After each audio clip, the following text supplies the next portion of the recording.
Stock market एक measuring instrument है देश की इकोनॉमी की। ये जो एक रिलेशनशिप है मेरे हिसाब से काफी आउटडेटेड है और मेरे हिसाब से अब हमें इसको नए नए दृष्टिकोण से देखना चाहिए। Ideally you should have minimum 25 stocks in your portfolio. 2 से 4% के ऊपर किसी भी एक शेयर में नहीं होना चाहिए। रिलायंस में अब आपको जरा रुक के एक बार उसको समझने की जरूरत है। नमस्कार, क्विंट इंग्लिश क्विंट हिंदी पर यह बेहद खास बातचीत है क्योंकि कोरोना के बाद दुनिया बदल रही है और उसी के साथ ये भी बदल रहा है कि हम लोगों ने जो थोड़े बहुत पैसे बचाए हैं उसका निवेश करने के बारे में हमारा अप्रोच क्या है। जिंदगी के साथ साथ निवेश का अप्रोच भी बदलना बेहद जरूरी है और इसके लिए हमने 2 खास मेहमान बुलाए हैं। फर्स्ट ग्लोबल सिक्योरिटीज के शंकर शर्मा और देवीना मेहरा दोनों को फाउंडर हैं और भारत में शेयर बाजार में या इकोनॉमी में जब भी कोई बड़ी बात होती है तो सब लोग इनकी राय को सुनना और जानना चाहते हैं। शंकर और देवीना मैडम, आपने हमारे लिए वक्त निकाला, बहुत शुक्रिया। पहला सवाल मैं शंकर आपसे लेना चाहता हूं और वो ये कि इस वक्त जब हम लोग निवेश में सावधानी वगैरह की बात करें उसके पहले क्विक पर्सपेक्टिव आपका चाहिए कि जब कोरोना के हेल्थ कर्व का, इन्फेक्शन कर्व का नहीं मालूम, जब इकोनॉमी का हाल नहीं मालूम और सब अनसर्टेन है, ऐसे में शेयर बाजार ऊपर क्यों जा रहा है? तो पहली बात है इसमें संजय जी के शेयर बाजार सिर्फ ऐसा नहीं कि भारत में ऊपर जा रहे हैं, पूरी दुनिया में ऊपर गए हैं, पहली बात। दूसरी बात, अगर आप ये सोचिए कि शेयर बाजार आखिर है क्या, what is the share market?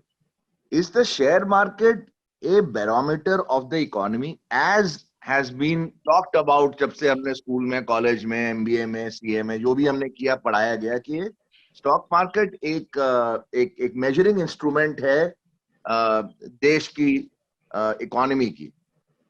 ये जो एक रिलेशनशिप है मेरे हिसाब से काफी आउटडेटेड है और मेरे हिसाब से अब हमें इसको नए नए दृष्टिकोण से देखना चाहिए कि the stock market is now no longer a barometer of the economy, but it is the barometer of a few companies who have become and continue to become more and more powerful. In fact, because the economy does not do well, they become even more powerful.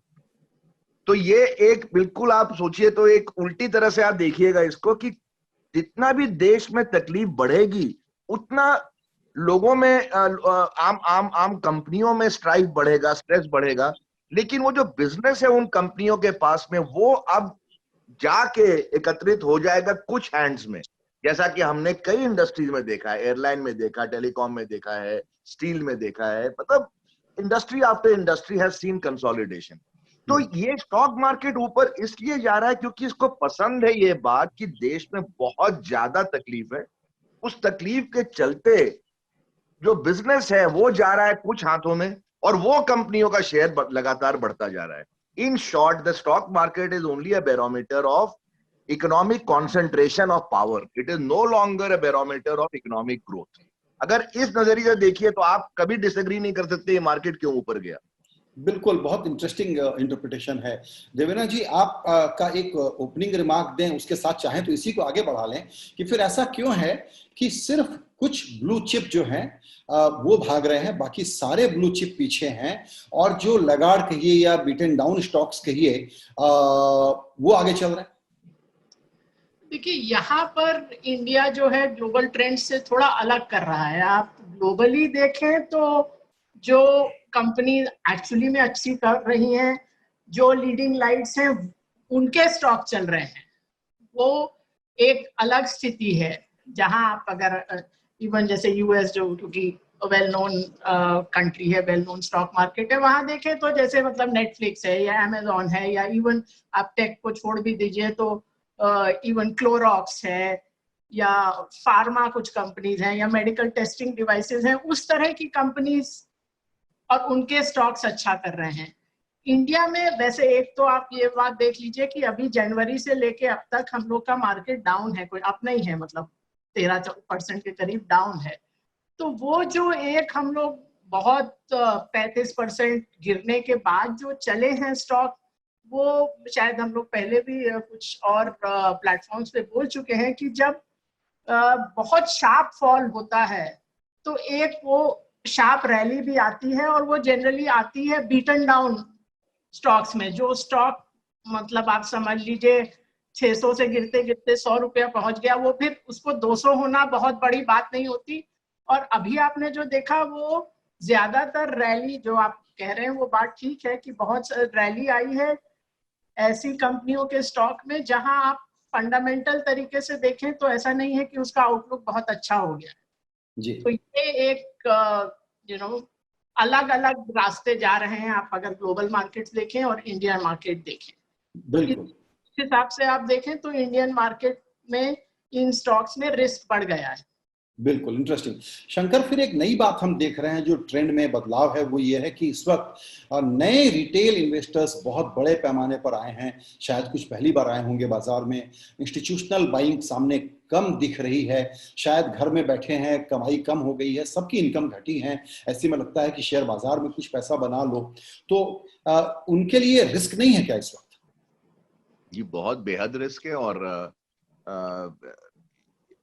ये सिर्फ हिंदुस्तान में नहीं है, ये पूरे world wide एक phenomena notice किया गया है। यूएस में भी, यूरोप में भी, यूके में भी, हर जगह, एशिया में भी। और ये बात आपकी सही है कि लोग घर पे बैठे हैं, कोई बॉस देखने वाला नहीं है, और कई कई की नौकरियां चली गई। तो अब लगता है कि इसके जरिए हम एक अपना मतलब मंथली इनकम कुछ कर लेंगे। But we all know that, आप कई बरसों से इसमें, हम भी कई बरसों से, हमें मालूम है कि ट्रेडिंग इनकम के ऊपर आपकी मंथली आय नहीं निकल सकती। मतलब आपको आपको आपको उसके लिए आपको स्टेडी इनकम चाहिए ही चाहिए। तो मुझे नहीं मालूम है कि लोग अपने सारे सेविंग्स डाल रहे हैं या कितना प्रतिशत डाल रहे हैं। मैं तो, अगर कोई सुन रहा है, इसको देख रहा है, तो मैं तो यही कहूंगा कि खेलना है मार्केट जरूर खेलो, बिकॉज बिना लॉसेस के आप सीखोगे नहीं। और लॉस होना ही होना है। जिस तरह से अनाड़ी लोग घुसते हैं, तो लॉस होना ही होना है। मतलब ये आप लिख के ले लो। लेकिन वो उतने का लॉस करो जितना कि अगर जीरो भी हो जाए आपका पैसा, तो कम से कम आपके जो मंथली खर्चे हैं वो बाल बच्चों के सामने आपको, मतलब, या बीवियों के सामने, और आपको मतलब ज्यादा शर्मिंदा ना होना एम्बैरेस ना होना पड़े। तो हाँ जी। इसमें थोड़ा फिर ये भी बताएं कि देखिए, जैसा अभी देवेना जी ने बिल्कुल ठीक कहा कि जनवरी से तो अभी भी हम नीचे हैं, लेकिन चूंकि मान लिया गया था कि 7,500-8 हजार वाली हालत हो गई हमारी कोरोना के कारण, तो उसके बाद ये जो बढ़त आई है 10,000 10,500 वाली, इसमें तो अच्छे पैसे बन गए। अब नए लोग आ रहे होंगे, मेरे ख्याल से 9,500-10,000 वाले लेवल पे बहुत लोग नए लोग आए होंगे। तो उन लोगों को हमको क्या एडवाइस या क्या एजुकेशन देने की जरूरत है, क्योंकि यहां से मार्केट आपको गिरता हुआ दिख रहा है या इसी लेवल पे रहेगा? क्योंकि आपके कुछ दोस्त लोग हैं जो कहते हैं कि ये तो one of the bull phase है, मतलब एक लंबे बुल फेज का एक पड़ाव है, क्यों परेशान हो रहे हैं? तो अगर आप सवाल मेरे से पूछ रहे हैं, तो अगर आप देखें तो इंडिया की जो मार्केट है, हम इंडियन इन्वेस्टर की बात कर रहे हैं, तो ऐसा नहीं कह सकते कि ये बेयर मार्केट है या बुल मार्केट है। ये डिपेंड करता है कि आप किन कंपनियों के बारे में बात कर रहे हैं। और कई कंपनियां हैं, रिलायंस एक गुड केस इन पॉइंट है, जो कि 900 था, आज 1800 रुपए हो गया in a matter of 4 months time. And मुझे लगता नहीं कि वापस 900 होगा। मुझे बहुत डाउटफुल है कि वापस 900 होगा। एट द सेम टाइम कई बैंक्स एंड एनबीएफसीज हैं जो कि काफी घटे मार्च में, और वहां से रैली किए। मेरा ये मानना है कि ये पॉसिबल है कि वापस वो मार्च के लोज या उसके इर्द गिर्द पहुंच सकते हैं। तो बाजार एक ओवरऑल एक बड़ा तालाब है, वहां कई मछलियां हैं। कई मछलियां इतनी बड़ी हो जाएंगी कि वापस वो छोटी नहीं बनेगी। जब कई छोटी मछलियां हैं, वो हो सकता है आपको लगे कि वो सर्वाइव करेंगी, but they may not be able to survive. So the answer to the question is, stock market in India is going to comprise of only the winners. And कौन विनर है इस सारे माहौल में, आपको उनके ही शेयर लेने चाहिए। जो लूजर्स हैं, भले वो चल क्यों नहीं जाए थोड़े बहुत नीचे से, उनको अवॉइड करिए। और लूजर सबको मालूम है क्या है इसमें। बैंकिंग एंड फाइनेंशियल सबसे बड़ी घात उनको ही जाके पहुंची है, बिकॉज आपने लोन दिए हुए हैं कंपनियों को, इंडिविजुअल्स को, वो वापस तो आते नहीं। तो अगर कोई कर रहा है ट्रेडिंग, कुछ भी कर रहा हो, तो at least stay away from the highest risk part of the market, which is banks and financials, और इस तरह के जो बीटन डाउन हाईली लेवरेज कंपनियां होती हैं, बिकॉज फंसने का सबसे ज्यादा चांस वहां पर है। बहुत इंटरेस्टिंग। इस पर चूंकि आपने रिलायंस का एक एग्जांपल दिया, तो अभी बिल्कुल ताज़ा बड़ी खबर है, सब लोग इसका एनालिसिस करने में लगे हुए हैं। तो मेरा ख्याल है आप दोनों इस पर अगर कमेंट देना चाहें या कोई एक चूज करना चाहें, तो देवेना जी चाहें तो जवाब दें कि शायद अरामको के अनाउंसमेंट में वो जो आया कि डिले हो रहा है, उसमें ज्यादा प्रोग्रेस नहीं है, उसके कारण एनालिस्ट ने अर्निंग को लेकर के कोई अपना एक ओपिनियन बनाया होगा, तो कल ये स्टॉक गिर गया था। किस तरीके से आप लोग देख रहे हैं रिलायंस के प्लान को और रिलायंस की वैल्यूएशन को, और आगे उस पर क्या एडवाइस है? देखिए, रिलायंस में अब एक आपको जरा रुक के एक बार उसको समझने की जरूरत है। अब वो पड़ाव आ गया है क्योंकि आपको एक बड़ी बढ़त उसमें मिल चुकी है।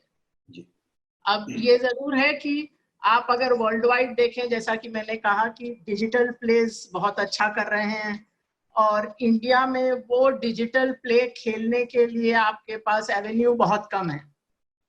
एसेंशियली आपको खाली जो टेलीकॉम कंपनीज हैं, और अब रिलायंस और टेलीकॉम के अलावा बाकी भी सब ई कॉमर्स और बाकी सारा it's trying to replicate Zoom also and so on, तो वो करने की कोशिश कर रहा है। तो उस हिसाब से ये जरूर है कि ये वर्ल्ड वाइड सेक्टर अच्छा है, तो इसमें यहाँ भी यही एक रास्ता है आपके लिए प्ले करने के लिए। पर अब इमीडिएट अपसाइड है कि नहीं, वो थोड़ा सोचने वाली बात है, क्योंकि अब स्थिति वहां पर है कि आपको एक बड़ा मूव मिल चुका है इस पर। शंकर?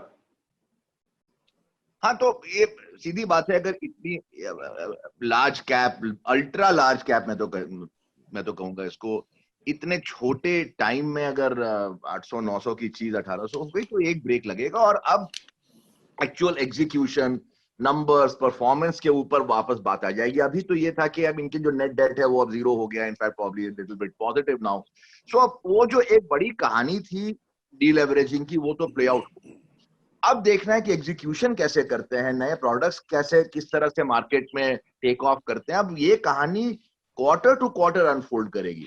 एक जो बिग मूव था रिलायंस में, इसके ऊपर अब अगर आप ये सोचते हैं कि ये 2500 रुपया हो जाएगा 3 महीने में, then I think that you are fooling yourself. Right. अच्छा, आपने फाइनेंशियल्स और बैंकिंग का जिक्र किया। दरअसल अब आगे आप लोगों की थोड़ी और एडवाइस लेने के पहले एक मैक्रो पिक्चर हम आपसे देखना चाहेंगे। वो ये कि जिस तरह से इकोनॉमिक रिलीफ पैकेज आया, उसके बाद अब आप ये कह रहे हैं कि बैंकों के लिए तकलीफ का वक्त आने वाला है। रघुराम राजन ने भी यही कहा कि 6 महीने में नए किस्म के एनपीएस आना शुरू हो जाएंगे।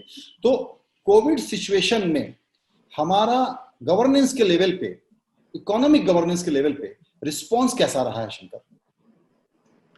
तो पहली बात है कि एक जरूरी बात ये आप अपने दर्शकों को ये कन्वे करना जरूरी है कि ऐसा नहीं कि कोविड के पहले भारत कोई पिंक ऑफ हेल्थ में था, या भारत की इकोनॉमी, अर्थव्यवस्था ऐसा नहीं था कोई पिंक ऑफ हेल्थ में था कि बड़ा हृष्ट पुष्ट था और उसको एक मामूली सा बुखार हुआ है कोविड के चलते। ये इकोनॉमी क्षतिग्रस्त था 2018 से, बल्कि 2017 से मैं कहूंगा।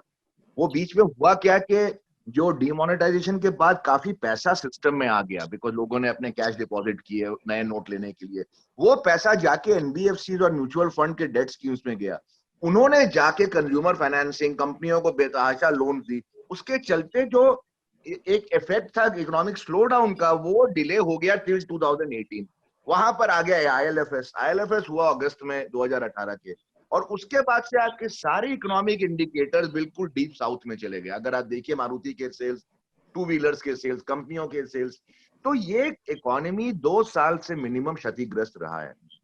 तो अब इशू इसकी, अगर लास्ट ईयर की जुलाई को देखें आप, जब हमारे वित्त मंत्री ने बजट पेश किया था, मार्केट उस वक्त 39,000 या 40,000 सेंसेस के इर्द गिर्द से होके with in 1 month I think 32,000 पे आ चुका था। तो आज जहां पर है ये मार्केट वही था आज से मात्र आप समझ लीजिए 8, 9, 10 महीने पहले। वो फिर एक रियर गार्ड एक्शन में कॉर्पोरेट टैक्स कट की अनाउंसमेंट की गई, जिससे कि कम से कम लोगों को कॉन्फिडेंस थोड़ा है। उसके चलते market went back up to 39,000। But the reality was economy was already hurting in 2019. It continued to hurt till February, and then इस hurt में एक बहुत बड़ा सदमा लग गया because of COVID. अब देखिए, तो जो स्टिमुलस पैकेज है, कई लोगों ने उसको क्रिटिसाइज किया ये कह के कि ये स्टिमुलस पैकेज है ही नहीं, ये तो एक आप लोन दे रहे हैं लोगों को, मतलब लोन कोई स्टिमुलस नहीं हो सकता है। बट मेरा कहना है कि आप ये उम्मीद या ये अपेक्षा कर ही क्यों रहे थे कि सरकार से आपको कोई गिव अवे मिलेगा अमेरिकन स्टाइल कि आपके बैंक में $3000 का चेक आ जाएगा। भाई ये अमेरिका नहीं है, ये एक लोअर इनकम ग्रुप कंट्री है जिसकी already financials are highly stretched to the point of breaking. आप उस एंटिटी से अगर ये उम्मीद कर रहे हो कि आपको फ्री गिव अवे मिल जाएंगे, then I think you are fooling yourself.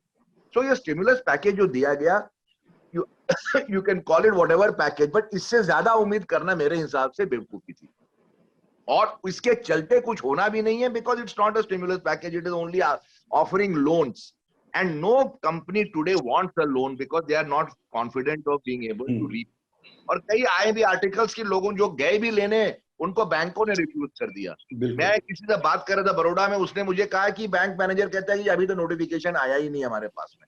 तो कई तरह के इसको इम्प्लीमेंट करने में भी इतनी आसानी नहीं है साहब। अनाउंसमेंट और इम्प्लीमेंटेशन में भारत में आपने देखा है काफी तो फासला होता है।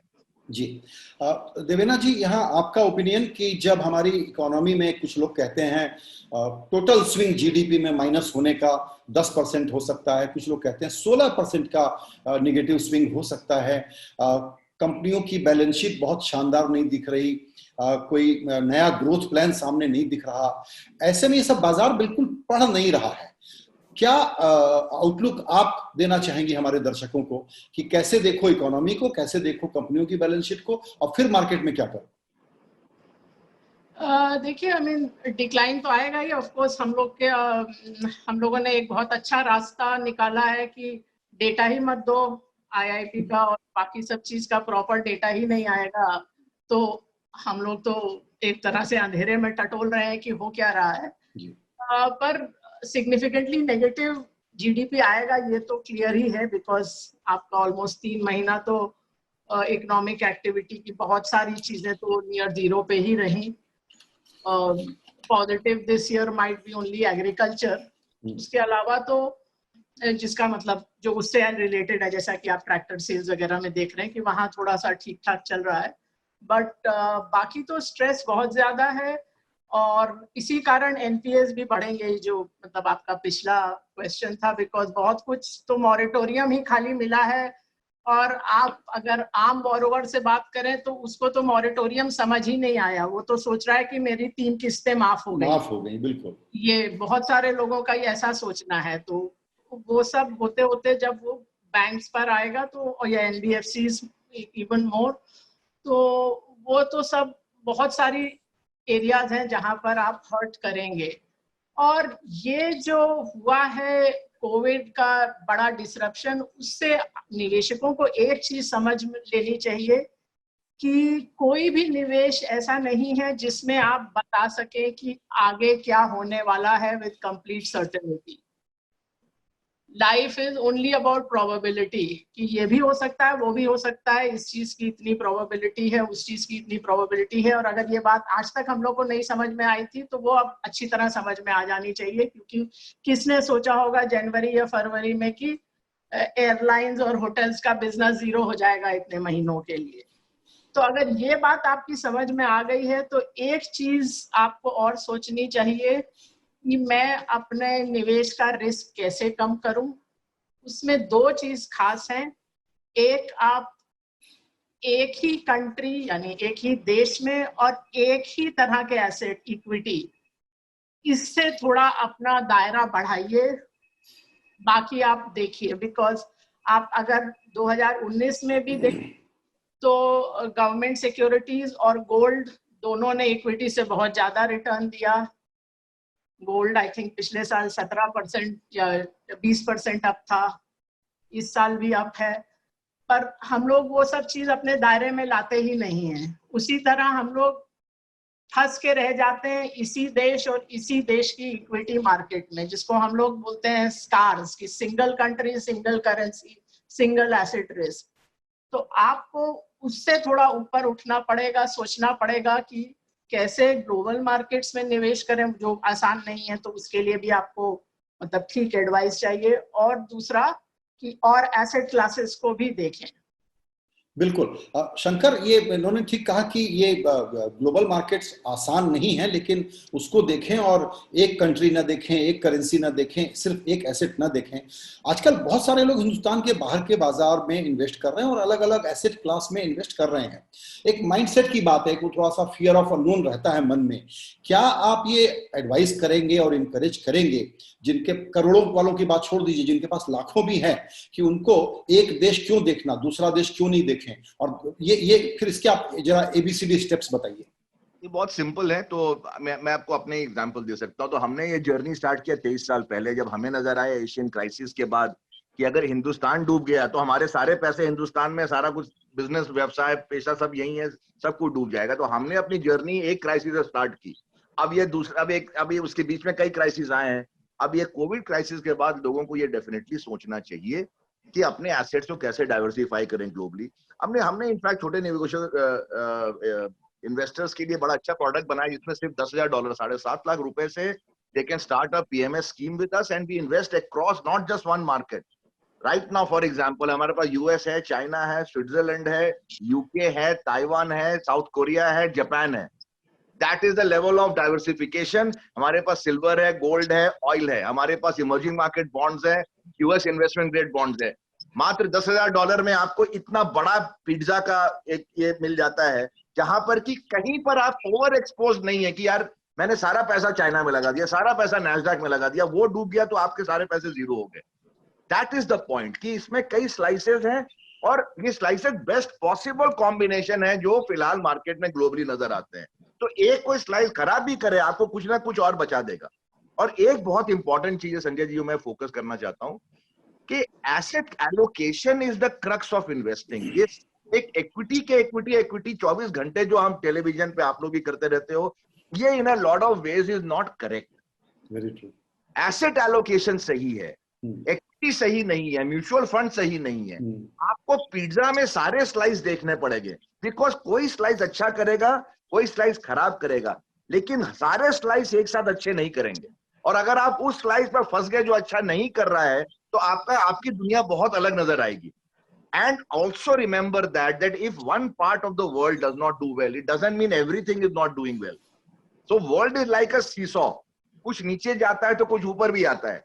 ये सारी चीजें आपको एक स्ट्रेटेजिकली अप्रोच करनी पड़ेगी। साहब अपना पैसा है तो इट्स इंपॉर्टेंट। आप डाइट भी, आप अगर अपना खाना देखते हो तो कभी कार्बोहाइड्रेट 30% होना चाहिए, फैट 10% होना चाहिए। तो यार इन्वेस्टिंग में सिर्फ डाइट, सिर्फ कार्बोहाइड्रेट ही क्यों लेना है या सिर्फ फैट क्यों लेना है? आपको सभी चीजों के लिए छोटी छोटी जगह बनानी पड़ेगी। तो हमने स्टार्ट किया, काफी पॉपुलर है। People are able to expand their horizon, people are able to now see that the world is beyond India, and that is extremely important for people to understand, and for only 7.5 lakh rupees. और मैं एक चीज इसमें add करना चाहूंगी कि जैसे जो एसेट एलोकेशन की बात की, आप इस साल में ही देखिए तो जो साल के पहले 80-85 दिन थे, जब up to second third week of March, जब India was down 35%, Nasdaq was down I think 15% or little more than that, and most markets were down between 15 and 25%, but there was a place to hide. The US treasuries were up. US 10-year treasury bond index was up 8%, 20-year bond index was up 18%. So अगर आप सब चीज देख रहे हो, आपको नजर आ रहा है कि इक्विटीज में रिस्क है, जो कि फॉर एग्जांपल हम लोग को नजर आया था, और हम लोगों ने इसीलिए अपना सब portfolio towards fixed income and gold कर दिया था. We had very small sliver of equity at that stage. So that is very very important, because equity में एक चीज बहुत इंपॉर्टेंट है, इक्विटी में नहीं आपके पूरे निवेश में, रिस्क मैनेजमेंट. बिल्कुल. अगर एक बार आपके कैपिटल पे बड़ा हिट लग जाता है तो फिर उसको वापस आना बहुत मुश्किल हो जाता है. अगर समझ लीजिए आपका पोर्टफोलियो मैनेजर या म्यूचुअल फंड मैनेजर ने इस चीज पे ध्यान नहीं दिया, आप 30% आपका पोर्टफोलियो घट गया, तो आपका जो 100 रुपया था वो 70 रुपया हो गया. अब वापस जस्ट 100 रुपए करने के लिए आपको 40-45% मार्केट चलेगी, तब आप ब्रेक इवन से ऊपर आओगे. बिल्कुल. That you have to avoid. So you have to always अपने निवेश में एक चीज का ध्यान रखिए, that avoid the big loss, something that hits your capital terribly, which and certain times would mean that you should not be in equities. So you have to tactically and dynamically manage that. So you have to, like as I said, in February or so, we moved away from equities. By end of March, we were back in equities. बिल्कुल, That is what has to be managed. बिल्कुल, ये आपने बहुत अच्छे से समझाया। इसको अगर हम एक केस स्टडी के रूप में चर्चा के आखिरी 1-2 मिनट में आपसे एक सवाल और लूं मैं, वो ये देवेना जी की रिस्क मैनेजमेंट बहुत जरूरी है। तो एक मैं प्रोफाइल पेंट करता हूं। मान लीजिए कि कोई शख्स है, मैं ही हूं, कि जो पिछले सालों में इन्वेस्ट किया था वो अभी के बाजार में गिर करके प्रिंसिपल बच गया है, या थोड़ा 5-10% माइनस हो गया है, या 5-10% ऊपर है, छोटी सी इक्विटी है। ऐसा आदमी अभी अपने लिए रिस्क को कैसे असेस करे? इस वक्त भारत देखे या बाहर जाए, और अगर भारत देखे तो किन सेक्टर्स को देखे? देखिए, अगर एक चीज आप ये भी समझ लीजिए कि अगर आप भारत के निवासी हैं तो आपका ऑलरेडी भारत में और उसकी इकोनॉमी में बहुत सारा निवेश है। वो रियल एस्टेट के रूप में हो, कुछ फिक्स डिपॉजिट होगा, कुछ आपका प्रोविडेंट फंड होगा, ये होगा, वो होगा, कई चीजें होंगी जिसमें आप बिना सोचे भी बहुत सारा आपका एक्सपोजर भारत की इकोनॉमी पर है।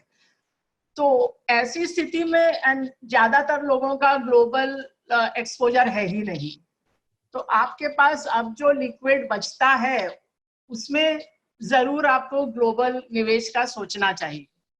और अब पास्ट में आपका बना या नहीं बना पैसा, उसमें फंस के नहीं रहना चाहिए। ये भी चीज हम लोगों ने बहुत बार देखी है कि लोग उसी एसेट में फंसे रहते हैं, भले ही वो एसेट अच्छा ना हो, कि हम लोग जब ब्रेक इवन हो जाएंगे या इतना 10% कमा लेंगे तब इससे निकलेंगे।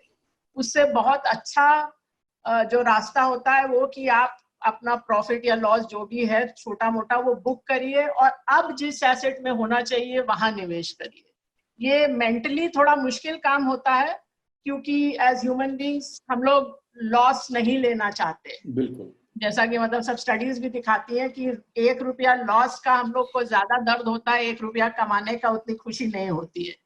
तो लेकिन आपको उसको ओवरकम करना है, उससे ऊपर आना है और जो इस समय ठीक लग रहा है वहां निवेश करना है। तो शंकर, आपने जैसे बैंक्स और फाइनेंशियल्स के बारे में साफ साफ बता दिया कि ठीक नहीं लग रहा है, आपको ठीक क्या क्या लग रहा है इस वक्त? तो हमें ठीक के हिसाब से जो भी इंडिया में सो कॉल्ड डिजिटल प्लेस हैं वो ठीक लग रहे हैं। केमिकल्स अच्छे लग रहे हैं, फार्मास्यूटिकल अच्छे लग रहे हैं। अगर अनाड़ियों की ट्रेडिंग के ऊपर आपको खेलना है तो कुछ उस तरह के भी अच्छे लग रहे हैं। भगवान जाने कब तक चलते हैं, बट फिलहाल तो ठीक लग रहे हैं साहब। तो इस तरह के हैं इंडिया में। अब the other very important thing, Sanjay ji जाने के पहले इतना कहना चाहूंगा कि लोग एक और जगह फंसते हैं कि इवन इन इक्विटीज वो 5 स्टॉक में अपने 70-80% सब चीज डाल देते हैं। बिकॉज किसी ने बोल दिया, किसी ने ये कर दिया, फलाने ने बोला, इस ब्रोकर ने बोला, वो भी एक बहुत बड़ा रिस्क है। Ideally you should have minimum 25 stocks in your portfolio. 2 से 4% के ऊपर किसी भी एक शेयर में नहीं होना चाहिए। तो ये एक फाइनल पार्टी मैं राय दूंगा, बिकॉज हमने भी थ्रू हार्ड एक्सपीरियंस ही सीखा है। बिकॉज 2 जगह डालोगे, दोनों के दोनों साफ हो गए तो खत्म हो गए। यहाँ पर अगर आपने 25-30 में डाला है, कहीं एक आधा भी हो जाता है, होना नहीं चाहिए, हो जाता है तो फिर भी क्षति आपकी हार्डली 0.5%, 1% के आसपास है। सो सेक्टर्स है इंडिया में हमारे जैसे पोर्टफोलियो मैनेजमेंट स्कीम्स में around 30, 35, 40 very very good stocks है। लेकिन जहां लेवरेज है वो हमारे हिसाब से रिस्की एरियाज है। वहां अगर लेना भी है तो बड़े टाइट स्टॉप लॉस के साथ लेना चाहिए। बिल्कुल। अच्छा, एक बात और शंकर, यानी कि भले ही अभी बहुत अनसर्टेनिटी है दुनिया में, देश में, कोरोना की, जियोपॉलिटिकल सिचुएशन की, वहां कुछ भी निगेटिव न्यूज आते भी रहे, तो आप ये क्लियर सलाह दे रहे हैं कि निवेश करना और उससे कमाई करना, उसका कोई वक्त नहीं होता, वो इस क्राइसिस में भी आप सोचिए और शुरू करिए। Is that right? Sir, crisis है तो इसका मतलब थोड़े कि घर पे बैठ जाएंगे, और अगर घर पे बैठा ही दिया गया हमें तो दिमाग, कम से कम दिमाग को तो घर पे नहीं बैठा सकते। सो क्राइसिस में अपॉर्चुनिटीज मिलती हैं, हमने इतिहास में देखा है, लेकिन ब्लाइंडली मत करना। और ऐसा नहीं कि सारी चीज हम जाके 1-2 चीजों के ऊपर डाल दे। Diversification within India, diversification globally, diversification across asset classes, government securities, corporate bonds, equities में भी minimum 25 stocks, commodity, silver, gold, oil. आप एक प्रॉपर पिज्जा बनाइए साहब, उसका एक स्लाइस को सारी दुनिया ना बना दे आप। एक और सवाल आपसे, वो ये है कि अभी अब चूंकि ट्रंप महाशय का चुनाव है, तो हो सकता है कि वो चाइना के लेवल पे और टेंशन को बढ़ा दें। हमारे बॉर्डर के अपने इश्यूज चल रहे हैं, तो ये वाला फैक्टर कितना प्रभावित करेगा हमारे इन्वेस्टमेंट प्लान को और हमारे उसके आउटकम्स को। तो ये साल तो ऑब्वियसली इलेक्शन ईयर है, तो एंड हर साल देखिए साहब, आजकल दुनिया में ट्रेंड हो गया पिछले समझ लीजिए 7-8 साल से कि कोई इलेक्शन में लोग पॉजिटिव बातें कम करते हैं और नेगेटिव बातें ज्यादा करते हैं, तो एक एनिमी बनाया जाता है। तो हमारे हिंदुस्तान में भी हम एनिमी बनाते हैं, किसी कौम को बना देते हैं, किसी को बना देते हैं। अमेरिका में पिछली बार उन्होंने इमिग्रेंट्स को बनाया था, आपको याद होगा कि मतलब इमिग्रेशन बंद कर देंगे और मैक्सिकन वॉल बना देंगे। अब वो तो कहानी अब पुरानी हो चुकी है। अभी अब नया एनिमी कौन है? तो नया एनिमी चाइना है। तो देयरफॉर सारी पॉलिसीज या बातचीत कम से कम एंटी चाइना होगा, और देख भी रहे रोज रोज रोज रोज होता ही रहेगा। अनफॉर्चुनेटली इंडिया ने इस पूरी चीज को कैपिटलाइज नहीं किया। ये बहुत एक इंपॉर्टेंट चीज है कि सारी जो एंटी चाइना टायरेड है, एंटी चाइना रेटोरिक्स है और ट्रेड वॉर है, सारी कंट्रियों ने फायदा उठा लिया एक्सेप्ट इंडिया। और ये as Indian we should be very very saddened by this कि ना हमारे पास कोई फैक्ट्रियां आई, ना हमारे पास कोई लोग उठ के चाइना से आ गए, ना अमेरिका हमको अपना इतना बड़ा दोस्त समझ रहा है आज की डेट में। हमारी कई जगह पे फेलियर्स हुई हैं as an economy, which we must take advantage. Even now it is not too late. बिल्कुल। बिल्कुल लास्ट में 30 सेकंड, और चूंकि आपने भारत का जिक्र किया, क्या आपको होप है कि जो अब जरूरी रिफॉर्म है इस क्राइसिस में अपॉर्चुनिटी को पकड़ने के लिए और बड़े फैसले करने के, वो होने का प्रोबेबिलिटी के आधार पर अगर मैं आपसे समझना चाहूं, कितनी आशा है आपको कि जो जरूरी रुके हुए रिफॉर्म है वो होंगे? सर आशा पर तो हम सब तो आशा ही रख सकते हैं। जान है तो जहान है, प्रधानमंत्री जी ने कहा था। तो मतलब अभी फिलहाल जान तो है ही हम लोग सब में, ये 4 लोगों में तो है ही। तो ठीक है। आज मैंने शंकर, वैसे बता दूं आपसे कि मैंने अपना टेम्पटेशन बहुत कंट्रोल करने की कोशिश की, क्योंकि आप सारे तरह के पब्लिक इश्यूज पर अपनी राय देते हैं और खुल करके देते हैं ट्विटर पे। तो मैंने सोचा था कि कुछ ट्विटर के कमेंट्स आपके उठा के उसको हम इलेबोरेट करेंगे, लेकिन आज हमारा वक्त यहाँ समाप्त होता है। अगली बार सिर्फ आपके ट्वीट कमेंट्स पर मैं चर्चा एक बार जरूर करूंगा आपके साथ। बिल्कुल। शंकर और देवीना जी, आपने बहुत जरूरी सलाह दी कि इस वक्त भी क्या जरूरी है कि निवेश करना, पैसे कमाना, क्योंकि सबकी कमाई कम हो रही है। बड़ा जरूरी है कि आप डाइवर्सिफाई करें, एसेट एलोकेशन पर ध्यान दें, पुरानी सलाहों को थोड़ा इग्नोर करना सीखें, और रिस्क मैनेजमेंट कैसे करना ये भी उसका बड़ा जरूरी एस्पेक्ट है। बहुत शुक्रिया आप दोनों का हमारे लिए वक्त निकालने के लिए, शंकर और देवीना। शुक्रिया। Thank you Sanjay ji, thank you.